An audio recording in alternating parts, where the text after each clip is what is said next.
असली तरक्की ये होती है कि जिंदगी भी आसानी के साथ गुजरे और मौत के वक्त और मौत के बाद भी कोई मुश्किल ना रहे। दौलत, रुतबा और इख्तियार मिलने से इंसान बदलता नहीं, बल्कि इसका असली चेहरा सामने आ जाता है। हजारों दोस्तों में से सिर्फ इसको अजीज रखो जो तुम्हारी गैर मौजूदगी में भी तुम्हारी इज्जत पर कोई दाग बर्दाश्त ना कर सके।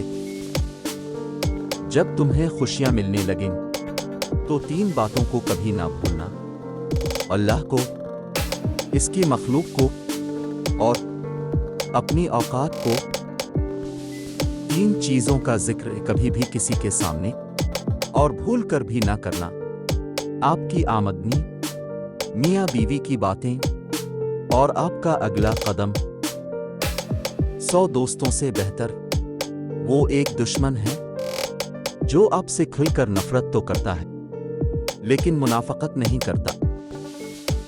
कामयाबी हमेशा नाकामियों के बाद ही आती है। इस दुनिया में फतह सिर्फ इसी के लिए है जो अपनी शिकस्त को मान लेने का हौसला रखता है। जिंदगी में जो भी करना है अल्लाह के भरोसे और अपने दम पर कीजिए, लोगों के भरोसे पर नहीं, क्योंकि लोग कंधों पर तभी उठाते हैं जब आपको मिट्टी में मिलाना हो। अपनी औलाद के लिए जिंदगी की सहूलतों से ज्यादा उनकी तरबियत की फिक्र करें, क्योंकि परिंदे अपने बच्चों को परवाज करना सिखाते हैं, उन्हें घोंसले बना बना कर नहीं देते। नेकियां करते जाओ और दरिया में डालते जाओ। जब कभी जिंदगी में तूफान आया तो आपकी यही नेकियां किश्ती बन जाएंगी। अमीर आदमी जब गुस्सा करता है तो लोग कहते हैं कि साहिब का बीपी हाई हो गया है, और जब गरीब आदमी गुस्सा करता है तो कहते हैं कि इसका दिमाग खराब हो गया है।